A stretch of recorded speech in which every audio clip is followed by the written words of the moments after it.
Eduardo Valdés es abogado y periodista. Militante y dirigente histórico del Partido Justicialista Porteño, Valdés fue uno de los creadores de la agrupación Victoria Peronista y del partido Gesta. En 1994 fue elegido diputado constituyente por la capital federal. Se desempeñó como presidente del bloque del Frente Justicialista de la legislatura porteña y fue jefe de gabinete de Cancillería durante la gestión de Rafael Bielsa. Valdés participó como columnista en radios y en diversos medios gráficos como Miradas al Sur, Tiempo Argentino, La Política Online y condujo en televisión el programa Café Las Palabras. Autor de los libros Apuntes para la Reforma Institucional de Buenos Aires y Dónde durmieron nuestros abuelos, Valdés es actualmente presidente del Instituto de Altos Estudios Juan Perón. Señoras y señores, con nosotros, Eduardo Valdés. ¿Cómo estás? Un gran gusto estar en este programa. Jorgito, aparte está con un campeón de América, no es poca cosa. Es así. Qué grande que tiene. Para que los que vean este programa dentro de 10 años, estamos hablando del primer campeonato de América. Ya para dentro de 10 años va a haber más. El primer campeonato de América de San Lorenzo de Almagro. ¿Pero qué más pueden pedir ustedes? Metieron un papa, tienen todo. Bueno, qué sé yo, ser campeones de nuevo, por ejemplo. Siempre para pedir. ¿Alguna influencia franciscana para vos hubo en estos campeonatos? Sí, no sé si Dios está para ocuparse de campeonatos. Ojalá. Me parece que debería ocuparse en ese caso de otras cuestiones, como por ejemplo la paz en algunos rincones del planeta, ¿no? Pero hay algo de energía seguramente, ¿no? Evidentemente en Roma. ¿Vos qué opinás? Porque en realidad el que sabe de eso sos vos, no yo. Yo te digo, hubo un momento, vos sabrás mejor que yo vi que Romagnoli se iba, que Tinelli renunciaba a o pedía licencia a la vicepresidencia. 2 meses antes me dije, me parece que los muchachos claudicaron. ¿No? Daba la sensación de que como que no iba a salir campeón de América, que era el título que busca. Y de pronto se quisieron quedar todo cuando vino ahí. Me parece que tienen un gran técnico. Por encima de los milagros, me parece que el técnico es superlativo. ¿El Papa Francisco? No. Pero bueno, respecto del otro sí, tema, sí, bueno. Qué gusto que haya un argentino hoy como vos, la voz universal, que por lo menos, y a vos y a mí nos gusta eso seguro, sentimos una línea de pensamiento parecida a la que nosotros nos formamos, militamos, entregamos nuestra vida, ¿no? O sea, cuando el tipo habla, estamos hablando de Francisco, de cómo la especulación financiera pretende ahogar a los pueblos, cómo el tema de la paz mundial, pero no una paz vacía, sino el tipo poniendo el cuerpo, como cuando viaja a Israel y a Palestina. Fíjate vos, si no era un volcán eso, que 2 semanas después que él se fue, estalló. Pero ¿quién le quita lo bailado? Él juntó, yo siempre digo, él juntó 300.000 personas hablando de la paz en Israel, en Tel Aviv. Yo no sé si los que hacen la guerra juntan 300.000 personas. Estuvo en Jerusalén también, ¿no? En Jerusalén, estuvo en Palestina. Debe ser el primer papa que pisó Íbamos a hablar de Valdés, pero hablar del Papa obviamente no. ¿Vos lo conocías antes a Bergoglio? Yo lo conocía, siempre dándole dolores de cabeza. Sí, lo conocía. Él tuvo un gesto una vez, en el año 2000, ¿te acordás que era el año jubilar, el año del jubileo? Yo lo fui a ver, yo acababa de ser electo diputado, todavía no había asumido de la ciudad, y yo tenía una angustia en el 2000, que era, yo veía que los grupos económicos internacionales venían a la Argentina y decían, invertimos tanto, pero flexibilicen los derechos laborales. Si no había flexibilización de los derechos laborales, no había inversión del capital. Flexibilizar era sacar los derechos directamente, claro. Eso significaba. Todos sabemos cómo terminó la con película. Un alta desocupación. Entonces yo me agarré una gran angustia y vi que el cantante de YouTube, ¿te acordás, Bono? Sí. Le planteó al Papa Juan Pablo II en ese año 2000 que por qué él no verbalizaba al Fondo Monetario Internacional, le pedía que le condone la deuda a los países emergentes, a los países más pobres que no podían pagar la deuda externa. Y el Papa lo hizo. y logró que a Bolivia, a Burundi, a Liberia, 7 países no le cobraran, el Fondo Monetario Internacional le condonara la deuda. Yo al ver eso dije, ¿por qué no lo voy a ir a ver al cardenal Bergoglio para que él le diga al Papa que si no le plantea a la OIT el Papa Juan Pablo II, que era el año del jubilar, digamos que cada 100 años parece que es el año más importante porque en Roma se hacen 20.000 cosas.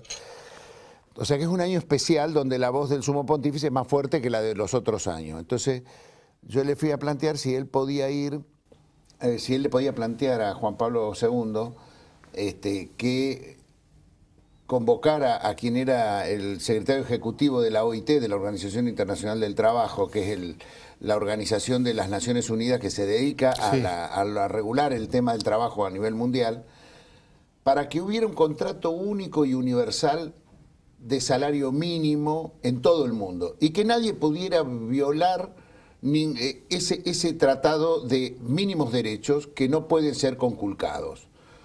Y el país y la empresa internacional que trabajara que trabajara en países que no habían suscrito ese tratado no podía trabajar en los que habían suscrito el tratado. Era una forma de evitar la desocupación, porque si no se iban todos a los países donde más se violaban los derechos laborales, cosa que pasó. Sí, países donde hay trabajo infantil, países donde no hay límite de horas, no hay vacaciones, no hay aguinaldo. Claro. Y entonces, sorpresivamente, él me llamó a las 48 horas y me dice, quiero que el sábado estés en Roma. Y esto era el miércoles. Digo, no, pero yo ¿por qué tengo que ir a Roma? Y me dice, porque el sábado te espera el presidente de la Comisión de Justicia y Paz del Vaticano, que viene a ser como el Ministerio de Acción Social, ¿no?, de allá. Y si él está de acuerdo, te van a llevar a ver el miércoles al Papa. Pero lo tenés que... Le digo, no, pero... Yo pensé que lo iba a decir a usted, yo buscaba a vos, no alguien que tuviera peso en el oído de Juan Pablo II. Y me dice, no, yo ya hablé y creo que si vos el sábado lo explicás bien, como me lo explicaste a mí, el miércoles te van a escuchar. Y efectivamente viajé, y ahí me dio una particular. Vos fíjate una cosa, año 2000, Jorge, 2000. Él había sido cardenal recién en el 98. Y él me dijo allá, manejaste con un uruguayo que es un laico, no era que se llama Guzmán Carriquiri, la máxima autoridad laica en el Vaticano hoy, ¿no? Que hizo carrera siempre. Era un uruguayo muy vinculado a Metol Ferré, un discípulo... Gran amigo. Bueno, Metol Ferré, aquel uno de los más grandes pensadores. El jaureche uruguayo, digamos. Tal cual, sí. Y de gran influencia en Bergoglio. Sí, tal cual. Metol Ferré y este discípulo, Guzmán Carriquiri. Claro, se ve que este era el tipo que le hacía las cuestiones políticas. Y él había asumido hacía 2 años en la diócesis. Y el tipo me dice, el uruguayo allá tomando café, me dice, Bergoglio es papabili. Yo dije, este uruguayo es un fanático, está loco. Y hacía 2 años. Y el tipo me lo explica, porque me dice, mirá, él ha dictado ejercicios espirituales acá en Roma a todos los cardenales.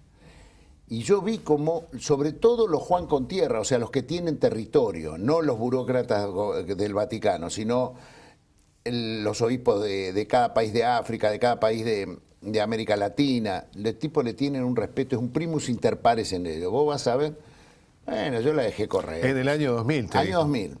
Cuando en el 2005 clava 48 votos Bergoglio, me acordé del uruguayo. Dije, pero porque estaba toda la rosca vaticana, para denominarla de alguna manera, queda mal decir eso, estaba armada para Benedicto y nunca pensaron que iba a haber alguien que no les permitiera alcanzar la cantidad de votos que necesitan para consagrarlo papa. Hubo que hacer 3 votaciones y en la tercera renunció Bergoglio a que lo votaran, sin embargo lo votaron igual.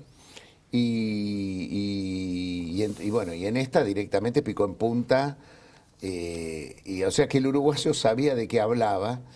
Y bueno, él me mandó a ese viaje, fue muy importante, nos reunimos me mandó a hablar con el director ejecutivo de la OIT, el Papa Juan Pablo II, que era este chileno Somavía.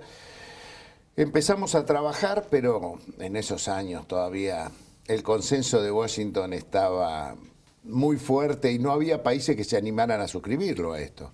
Pues yo tengo expectativas de él. Él tiene esa obsesión en la OIT. ¿Vos pensás que sigue siendo peronista? Hincha de San Lorenzo ya sabemos, pero que ¿hay algún elemento de su origen peronista determinante? Mirá, Jorge, yo veo que todo lo que él hace fuera de lo litúrgico, de lo que tiene que ver con lo teológico, ¿no? Pero la geopolítica del Papa Francisco, sin lugar a duda, está muy vinculada a la tercera posición justicialista, lo que nosotros estudiamos en aquellos tiempos, y digamos que la paz que él plantea, te digo porque esto sí hemos hablado alguna vez, es una paz real. A ver, el mundo, a mi entender, se va a mayor violencia, mayor fundamentalismo. No es que a mayor violencia, cada vez que entran la Alianza Atlántica con Estados Unidos a la cabeza, Inglaterra y Francia, que parece que es un trío que siempre andan juntos, fíjate que la reacción, por ejemplo, lo voltean a Saddam Hussein en Irak, sacan a todos los sunitas, los musulmanes sunitas, ganan los chiitas, es decir, los del enemigo de al lado de Estados Unidos, que era Irán, y ahora trae como reacción que no vienen los sunitas que eran racionales, tranquilos, sino los salafistas, que son un sunismo absolutamente fundamentalista, que tuvieron en la caída de Gaddafi, están queriéndolo voltear a Hafez el-Assad en Siria, y esto es lo que el Papa reacciona, porque este fundamentalismo, lo único que hace, el solo hecho de que un cristiano lleve la cruz, es sinónimo de que lo matan. O sea, es así. Está claro que primero que nada matan a todos los chiitas, o sea, no es un problema contra la religión cristiana, sino es un problema de que solo pueden existir en la tierra los salafistas de eso es lo que se conoce. Pero fíjate vos, estos fueron los socios de Estados Unidos para voltear a Gaddafi en Libia, y estamos hablando hace 2 años, no estamos hablando hace tanto, ¿no? Y el resultado fue que lo primero que hicieron los que él ayudó a instalar y matar como lo mataron, ¿te acordás? A Muammar el-Gaddafi, lo primero que hicieron una vez que tuvieron el poder es le mataron al embajador de Estados Unidos y toda su familia, la limpiaron en una noche. O sea que estamos en un mundo absolutamente irracional. La verdad que, bueno, estás tocando un tema, ¿no? Porque la política exterior norteamericana, que es la más importante en el mundo, verdaderamente es un desastre, ¿no? Estamos en un programa cultural, no político. Yo quiero hacer una recomendación. Hay un libro, editado en 1955. Graham Greene es el autor, es inglés. El libro se llama El americano impasible, The Quiet American, y relata esa transición entre la hegemonía británica y la hegemonía norteamericana en la política internacional. Y es genial el libro porque anticipa, el americano impasible es un agente de inteligencia norteamericano, impasible porque tiene esa actitud de la típica soberbia, insensibilidad de una política exterior surgida del destino manifiesto, pero quien lea con detenimiento ese libro va a comprender 50 años, 60 años de desajustes y desastres que van desde Vietnam, porque el libro transcurre en Vietnam, hasta esto que está contando. El americano se mueve en una traslación cultural. El inglés se movía como imperialista, colonialista, pero de alguna manera se movía en los bordes. Y entonces lo vemos hasta en la música de los Beatles, que toman elementos musicales del mundo colonial. El norteamericano no lleva a su mundo con él, no comprende, no asimila, y en ese punto es siempre, diría yo, una suerte de alienígena dentro de ese mundo al cual intenta imponer su modelo. Y creo que vos, que has hecho diplomacia, sabés que si hay algo que es muy difícil, Churchill decía, es difícil entender la política de un propio país, mucho más difícil de otro. Yo diría, mucho más difícil es imponerle a otro la política, y más cuando hablamos de continentes, ¿no? Jorge, coincido plenamente con vos, pero decime, ¿alguien imaginaba? Estamos en esta Argentina donde lo que hay es pirotecnia verbal, pero la verdad, estamos en un momento del siglo XXI que nadie imaginaba que iba a haber tantas guerras. Tenemos 11 guerras desatadas en este momento. Es una locura.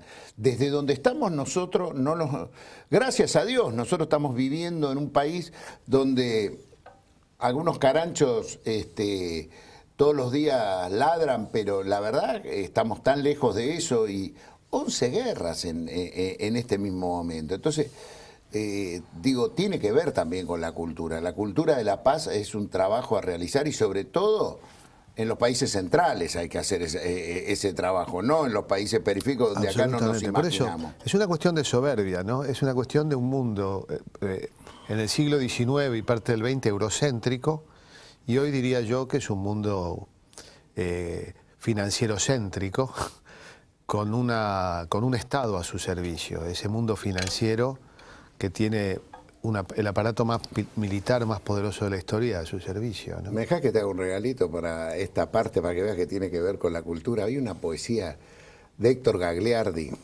que se llamaba Los Reyes Magos. ¿Me permitís que te la cante? Pero cómo no. Porque aparte, homenajear en este programa... ¿Cantarla? No, recitarla. En este programa de la cultura, rescatar a un hombre, a un poeta olvidado, y para mí el poeta, uno de los poetas más grandes de Buenos Aires. Dice, si vos no te portas bien, le digo a los Reyes Magos que te dejen sin regalo. Y te quedás sin el tren. Es que mi vieja también un poco se aprovechaba, porque esa noche llegaban los 3 reyes de Belén. La carta la había mandado sin faltas de ortografía. Así los reyes veían que yo era un chico aplicado. Hice todos los mandados, me lavé hasta las orejas. Es que ese día mi vieja me tenía acorralado. La luna hacía brillar el lustre de mis zapatos, por si yo fuese chicato que les podría avisar. Así que al irme a acostar puse la almohada a los pies y me acosté del revés para poder vigilar. Cuando más lo precisaba me vengo a quedar dormido. Y me desperté con los maullitos del gato del encargado y un trencito rojo y negro del umbral me saludaba. Lo habían puesto de frente, ya listo para marchar, y a mi madre iba a despertar alegremente. Qué alegría que uno siente. Explicarlo, yo no puedo. Una gana de ser bueno hasta la muerte. Ahora, al que lo dejaron sin nada es al hijo de la de al lado. Quizás los reyes no sabían que el padre no trabajaba. Yo me di cuenta de su olor cuando me vio con el tren. Se acercó a mirarlo bien y después lo acarició. Y a mí me daba calor de que me viera jugar. Y a casa lo invité a entrar y él también se divirtió. ¿Cuántos reyes han pasado por la puerta de mi vida y a mi alma dolorida cuántas veces le he dejado como un zapato gastado esperando a su Melchor que le trajeran el amor para un mundo envenenado? Esta noche por los cielos vendrán los Reyes Magos. Vendrán trayendo regalos para los pibes que son buenos. Pero hay otros pibes buenos del otro lado de la tierra que por culpa de una guerra no han de pasar los camellos. Señor, yo aprendí a rezar arrodillado junto a mi vieja. Si nunca te fui con quejas, hoy me tenés que escuchar. ¿Por qué tienen que pagar esos pibes inocentes de que en el mundo haya gente que solo piensa en matar? Ellos quieren Reyes Magos y ellos en vez de regalos tienen un miedo que aterra. Si tú pararas las guerras, pasarían los camellos. Yo te lo pido por ellos, por los pibes de mi tierra. Muy bien. Gagliardi, ¿le gusta? Es como... Homenajeamos y vamos... Es circular esto, ¿no? Porque empezamos hablando del campeonato de San Lorenzo y realmente esta es una preocupación realmente mayor.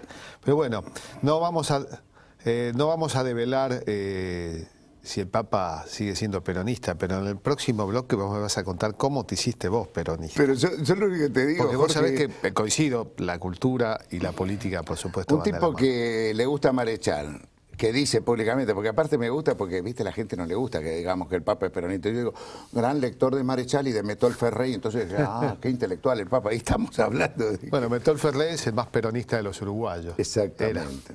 Vamos a un corte y seguimos. Gracias.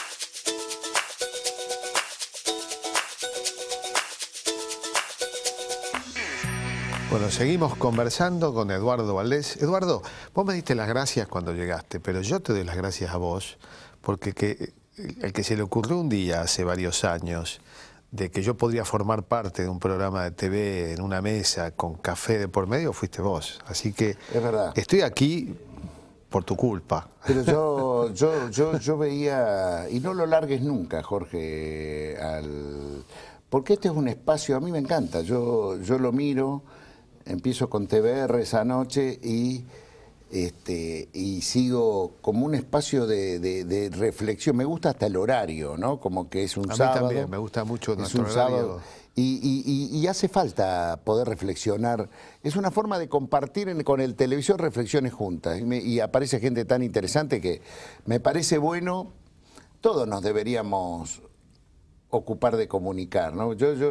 Yo también me largué por emergencia, digamos, cuando fue la crisis del campo, que veníamos perdiendo por goleada, yo veía que comunicacionalmente veníamos perdiendo 10-0, o sea, los medios electrónicos, mientras nosotros discutíamos en locales cerrados, en los medios electrónicos donde se formaba el consenso de la gente, nosotros perdíamos.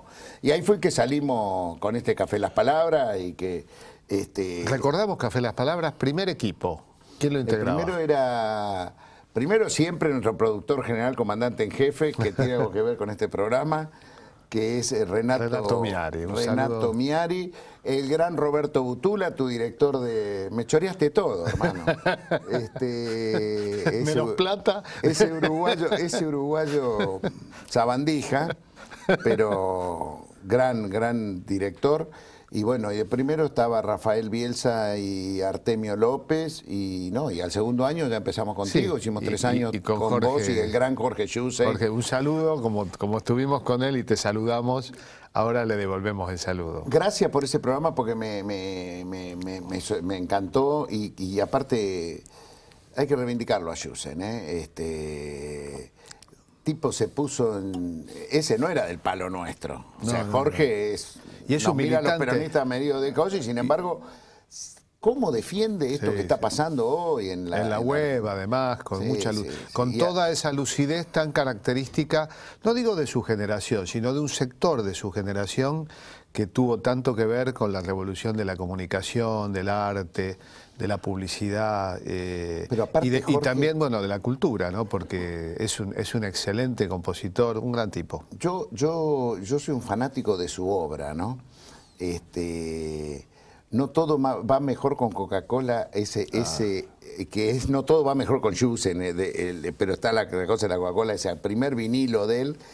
Es una cosa que hasta el día de hoy, bueno, esos son los artistas, ¿no? Los que escriben una letra y sirve para todos los tiempos.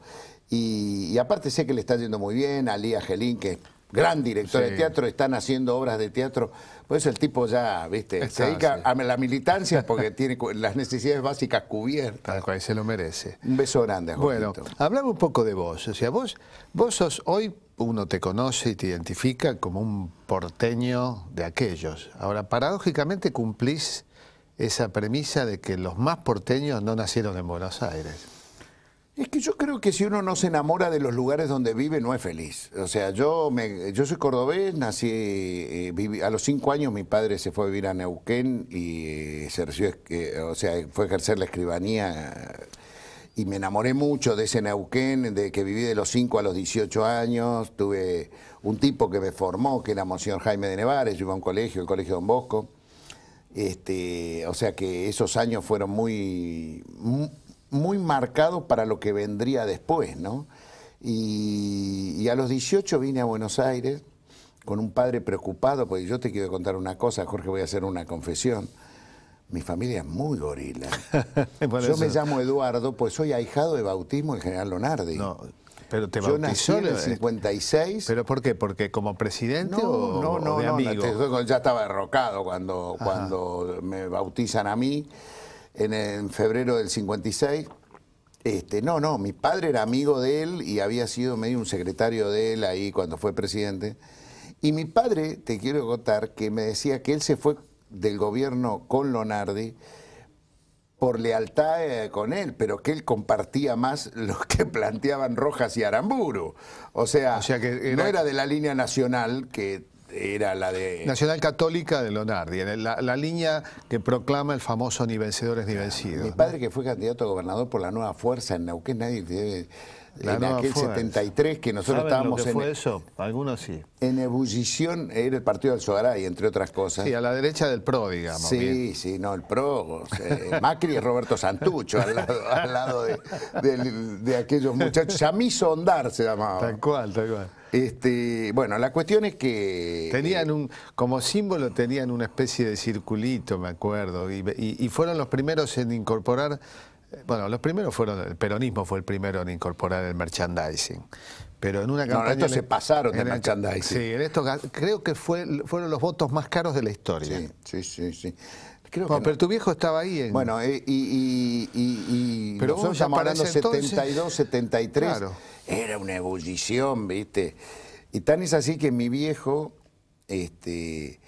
lo va a ver a Monseñor de Nevares, esto me entero después, y le dice, yo le entregué... mi hijo a los 5 años para estudiar en el colegio Don Bosco, le entregué un hijo y usted me devolvió un cuasi guerrillero. Ahora córrase que me ocupo yo. Porque él quería que yo viniera a estudiar a Buenos Aires, yo no quería. Yo era muy feliz y estábamos de maestro rural en la cordillera, en la escuela Mamá Margarita, que era una escuela que había fundado Jaime de Nevares para las reservas indígenas que no podían acudir en la escuela si los chicos no dormían ahí, porque las distancias son muy lejos y la nieve, el frío. Y no tenía maestros, entonces nosotros fuimos a ayudar ahí a esas escuelas. Pero claro, mi viejo, y al final, estuvo bien, de Nevares se ve que transó con él y dice, no, vos tenés que ir a Buenos Aires, prepararte y volver acá, me vende Paulo Freire de Nevares en ese momento. Y me vengo a Buenos Aires y mi viejo, al revés de mis hermanos, yo soy el menor, me exige trabajar. Claro, él me quería tener ocupado, mi mamá sobre todo, la que andaba ahí atrás, querían que esté todo el día ocupado para que no me haga peronista y menos guerrillero. Y le erraron donde me consiguieron el laburo, porque era yo cumplí el 16 de febrero los 18 años y el 20, mirá el cagazo que tenía, entré a trabajar acá a Buenos Aires a la Justicia del Trabajo, y donde fue peor, porque yo atendía, escúchame, me nombraron en la justicia, en la oficina de poderes, que es cuando el trabajador viene por primera vez al tribunal a darle el poder al abogado. Y yo estaba feliz ahí, porque aparte los tipos venían, y lejos así, tenían graves problemas laborales, por el cual venían a hacer el juicio, pero a mí me sorprendían que en el DNI tenían la foto de Perón o de Evita. Y dice, pero gobernaba Perón en ese momento. Y dice, y lejos de lo que quería los que no nos querían a nosotros, que cuando uno se queda sin trabajo es culpa del gobierno, los tipos cada vez tenían más expectativas. Entonces a mí me pareció, esperaban del gobierno. Claro, me pareció un fenómeno sorprendente, sobre todo en mi casa, que se hablaba pestes de este Perón, no sé las cosas. Yo te puedo hacer un recitado del manual del gorila ilustrado, ¿no? De Nelly Rivas hasta que inventaban que era de un boxeador, había sido pareja, ¿te acordás? Que hablaban no me acuerdo. ¿Qué, de Evita? No, Perón. Que Perón, no. Sí, que hablaban de un romance de Perón con un boxeador. Con un boxeador norteamericano. En materia de gorila. No, es barbaridad. Bueno, entonces, y estos tipos me invitan un día a González Catán, unos trabajadores que yo atendía a la 1:15, viste, todos se rajan en tribunales, y yo dije, estos tipos habían venido, eran como 25, y llegaron a la 1:10, y a la 1:30 se cierra. Y yo dije, no, una vez que perdían todo el día de vuelta, al otro día sí tenían que volver. Y me quedé con ellos hasta las 2 haciéndole los trámites. Y me invitaron entonces a una olla popular que tenían en González Catán defendiendo la fábrica donde trabajaban. Y ahí, la verdad que, a ver, nosotros somos más por sentimiento que por razón. A mí me entró por el corazón primero. La verdad que el peronismo me entró por el corazón, no me entró por la razón. Después me leí todo, escuché todo. Mirá que nosotros somos de una etapa del peronismo donde no eran glorias las que... y bueno, y así fue que abracé la causa, siempre con alegría, a pesar de los años duros, es verdad. Recién cuando hablabas del manual del gorila ilustrado, me vino una reflexión. El tiempo aplana los recuerdos. Hoy en día tenemos otra realidad, ¿no? Donde hay una cantidad de críticas al actual gobierno, al gobierno de Cristina, como las hubo al gobierno de Néstor Kirchner.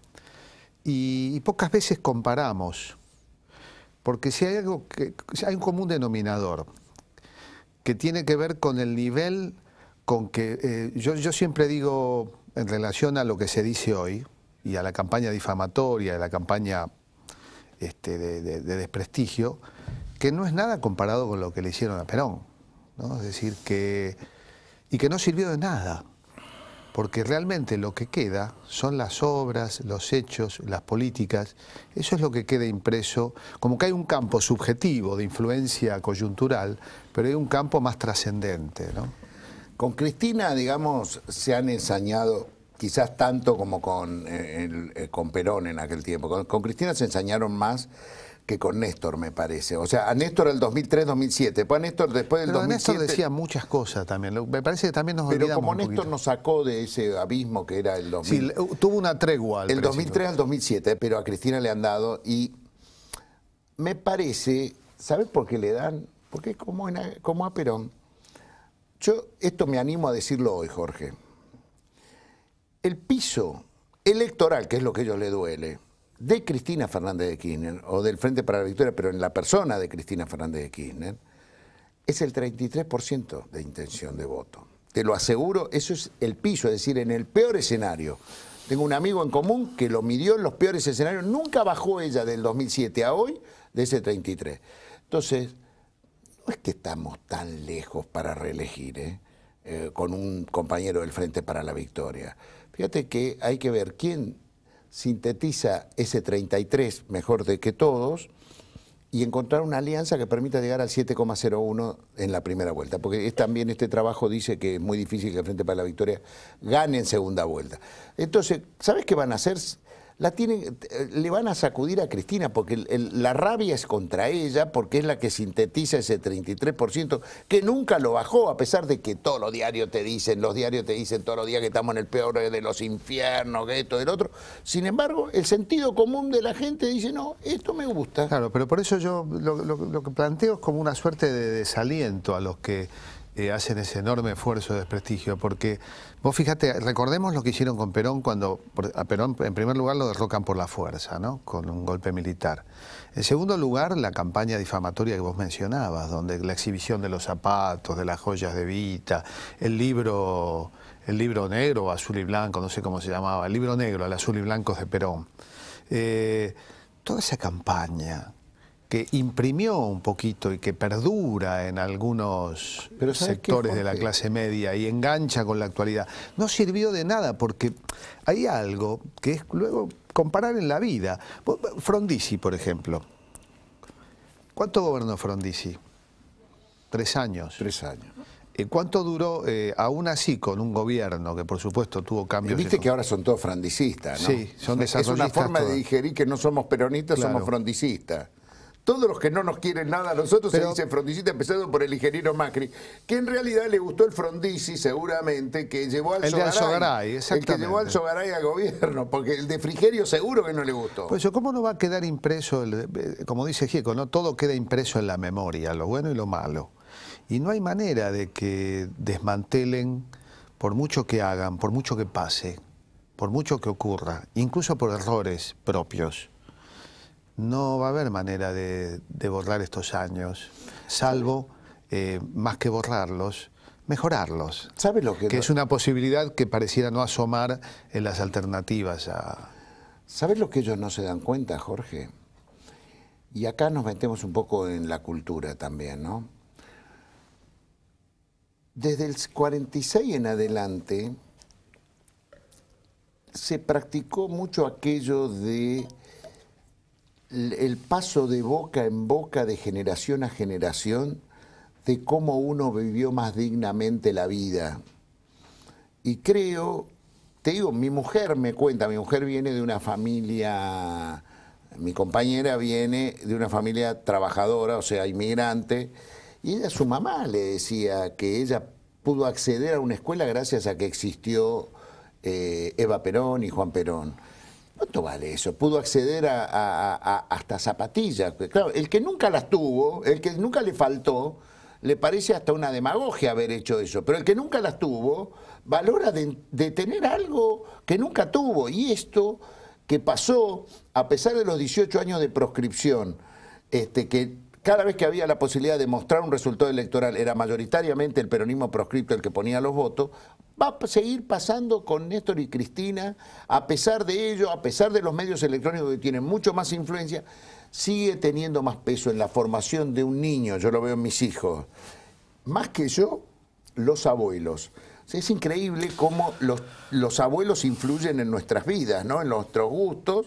Y mis hijos, por ejemplo, la abuela... Bueno, menos mal que tus abuelos no influyeron porque eran como tu papá. No, sí, no. Pero ahí era otra cosa, bueno, ahí me influyó de Nevares, la iglesia, el colegio, los compañeros, la generación. Pero gracias a Dios, bueno, pero yo tenía el dulce de leche en la mesa. Yo hablo de la gente que no tiene el dulce de leche en la mesa, que no se cree en lo que dice la televisión o los diarios. Le cree más al abuelo y al papá de cuando vivieron mejor, porque tienen que buscar un... Y gracias a Dios, porque a mí me formaron ellos. Yo te conté que yo me hice peronista porque estos compañeros González Catán me transmitieron más que hablarme teóricamente de por qué ellos eran peronistas en el momento que los habían despedido de su trabajo. Eduardo, una pregunta antes de ir al corte. ¿Vos sos funcionario del gobierno? No. Bueno, yo tampoco. Fui funcionario del 2003 al 2005. Hace bastante, bueno. Y me echaron una patada y hicieron bien. Por eso digo, esto es una respuesta a un ex secretario de Cultura de la Nación que dijo que solamente defienden al gobierno los funcionarios. Estás refutándolo. Qué dolor eso, yo sé quién es. Dejémoslo. Es Nun. Y la verdad que le hace muy mal a los peronistas. Le hace muy mal a él. Nos encanta abrirnos afuera. Y él era la expresión del progresismo. Y la verdad, deja muy mal parado a su espacio las cosas que está haciendo hoy Pepe Nun. Él es que solo fue oficialista mientras fue funcionario. Y por eso hay un dicho que dice, bueno, dejémoslo, eso de que cree el tránsfuga que los demás son tránsfugas. Sí, el ladrón cree que son todos tránsfugas en la acepción del diccionario, aquel que deja un espacio para irse a otro, y habría que agregar que lo hace sin, digamos, se va de bueno a peor. Vamos a un corte.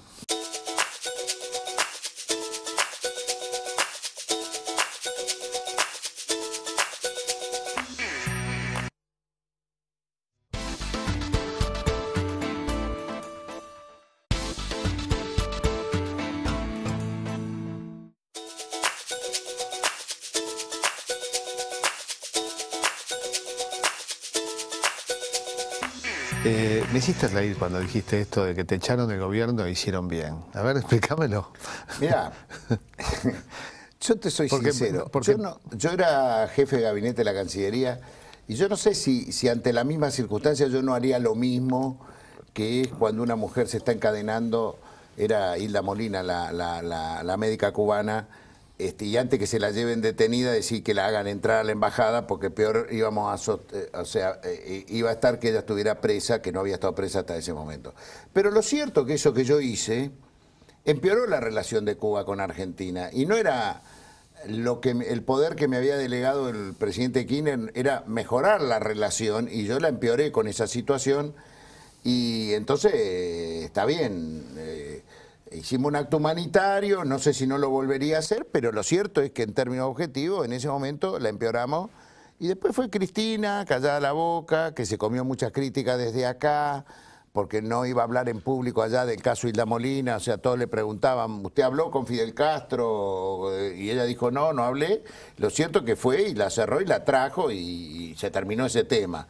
Yo creo en esas cosas, en la diplomacia. Lo que pasó es que el instinto primario, estábamos volando un avión desde Washington a Berlín cuando llama el hijo contando lo que estaba pasando, porque la madre se estaba encadenando frente a la embajada argentina, quería ir a la embajada argentina a repudiar al gobierno de Cuba porque no la dejaba venir a ver a los nietos acá para la Navidad, y lo cierto es que la iban a detener y hicimos eso, pero... Ahora, lo estás planteando en términos de diplomacia, estás planteando lo que se llama un dilema ético, un dilema moral. Ahora, ¿qué opinás del bloqueo de Cuba? No, yo quiero contarte porque, una digamos, cosa. Ese hecho que estás contando, a ver, vos sos peronista. Sí. ¿Qué opinás? Jorge, es una pregunta. Una cosa. Yo creo que yo en la Cancillería era el mejor amigo de los cubanos. O sea, yo había trabajado mucho había salido una enmienda en ese momento, año 2004, había ampliado el bloqueo Bush hijo, Helms-Barton, algo así se llamaba la enmienda, y nosotros votamos, yo trabajé para que el Congreso de la Nación votara por unanimidad a la Cámara de Diputados rechazando ese bloqueo. Me parece una locura lo que, o sea, lo que hace Estados Unidos con Cuba. Lejos estoy jamás he criticado al régimen cubano. Fue esta circunstancia donde se daba, acá había un hijo, un nieto argentino. Aparte, Isla Molina tampoco iba a Miami porque no la querían en Miami, porque ella había sido una alta funcionaria del Partido Comunista. Ella había sido la jefa de la misión a Argelia y Angola del ejército cubano como médica, o sea que no era querida en Miami. Fue una disidencia dentro... Sí, nosotros los peronistas tenemos en nuestra historia también esas cosas, ¿no? Por eso, pero a ver, vuelvo al principio. Hicieron muy bien de pegarme una patada y decir... Porque empeoré la relación. Eso es un acto, una confesión pero sí, de una enorme honestidad. Y bueno, y por eso uno tiene que multiplicar la militancia, decir, si uno se equivocó, es como cuando vas al confesionario en la iglesia, 10 Padres Nuestros, bueno... Los Padres Nuestros fueron a armar Café La Palabra y multiplicar la militancia. Ahora, vos veo, igual te afiliarías a un partido que te acepte como miembro, digamos. Yo voy detrás de Cosi. Bueno, tenemos una primera pregunta. Yo quería preguntarle, ante todo, ¿cuál es la mirada que tenía Perón con respecto al modo en que Argentina tenía que relacionarse con Latinoamérica y el resto del mundo? Hablábamos antes con Jorge de Metol Ferrer. Bueno, el modo que Perón en eso fue un visionario. Creo que fue a ver, él... Tan poco nos quieren a veces la dirigencia chilena, y el único viaje que hizo Perón fue a Chile, como presidente en los 10 años, ¿no? Planteó el ABC, la Argentina, Brasil y Chile, como su política básica, que lo que después termina siendo 30 años después lo que es el Mercosur. Pero aparte, creo que él fue el primero que habló de continentalismo en el mundo. Todavía no existía la Unión Europea cuando él habla del continente. Estaba empezando la experiencia del mercado común europeo.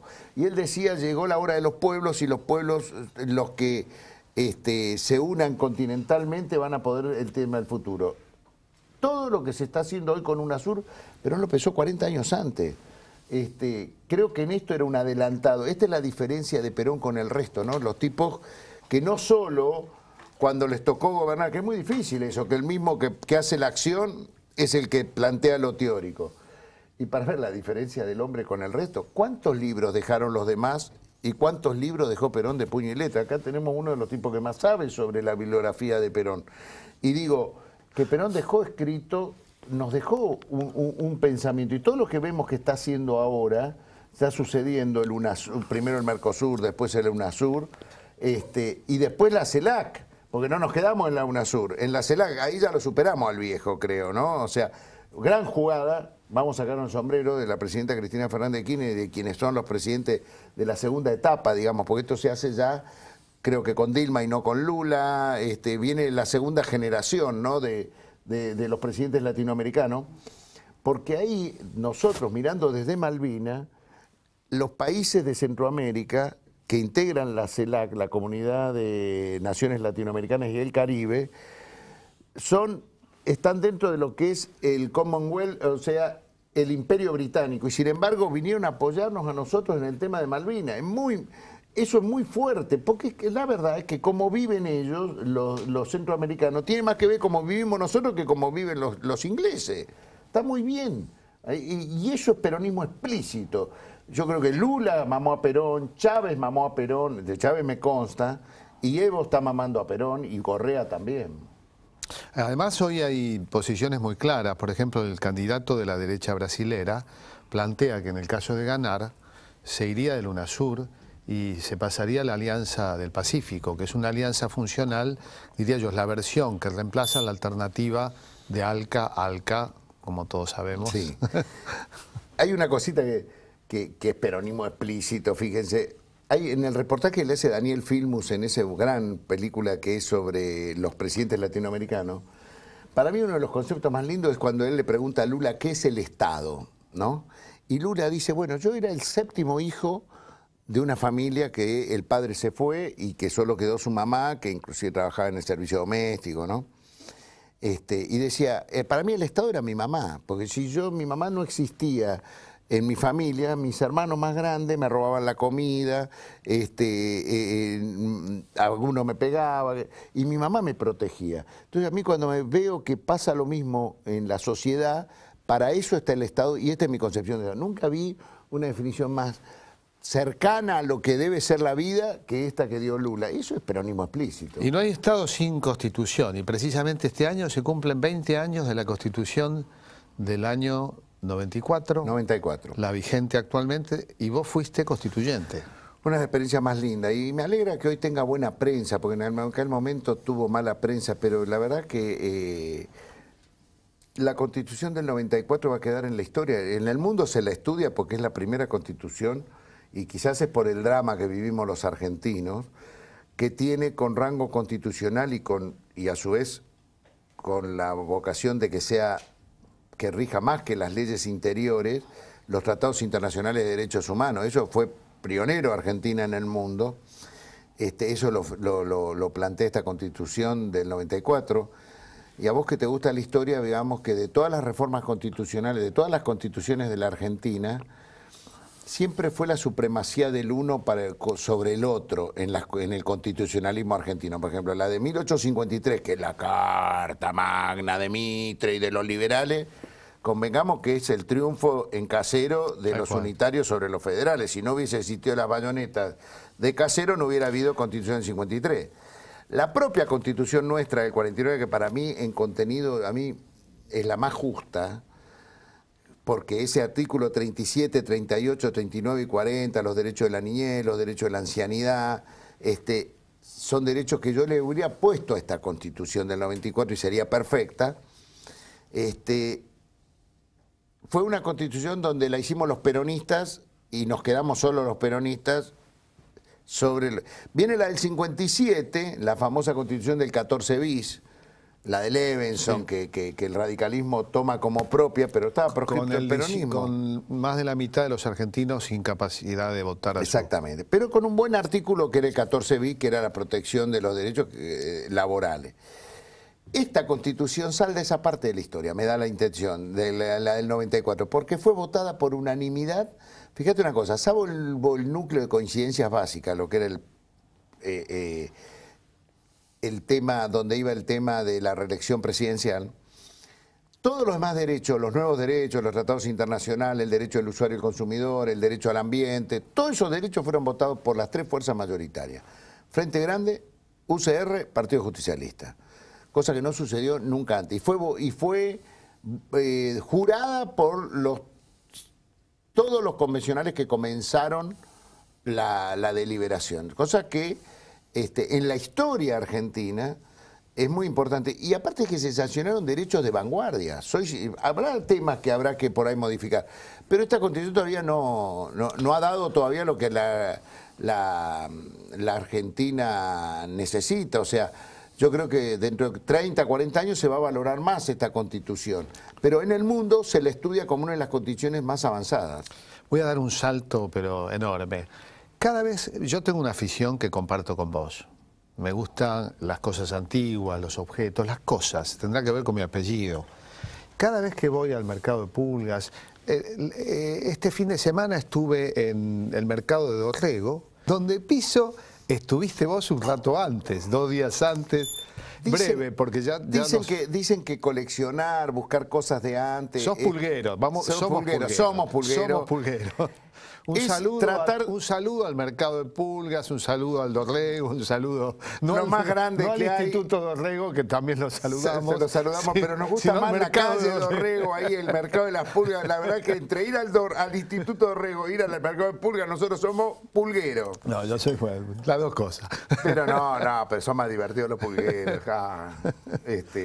Y sí, y allá el mercado de San Telmo también. Pero vos tenés el mejor bar de Buenos Aires, lo tiene Eduardo Valdés. Y la pena Es que no está abierto al público. No es un bar abierto, es un bar para los amigos. Es donde yo recibo a los amigos y me encanta Es esto hermoso. que estamos haciendo, por eso nos hicimos Café Las Palabras, por eso me gusta conversar, un lugar para conversar y rodeado de todos los recuerdos que uno tiene.